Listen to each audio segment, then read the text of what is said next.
पैसा ही पैसा होगा। बड़े खतरनाक लोग हैं। भाई 500।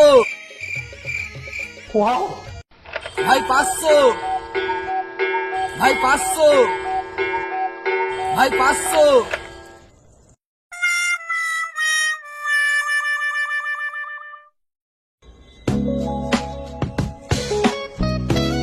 কি হয়েছে দাদা? কি করছো?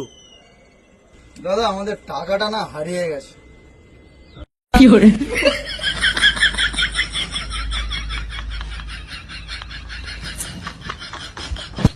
হ্যাঁ দাদা আমরা পেয়েছি। আমার কাছে 20 টাকা আছে, এর কাছে 500 টাকা আছে। না না, আমাদের 500 টাকা না তো, আমাদের 20 টাকা হারিয়েছে।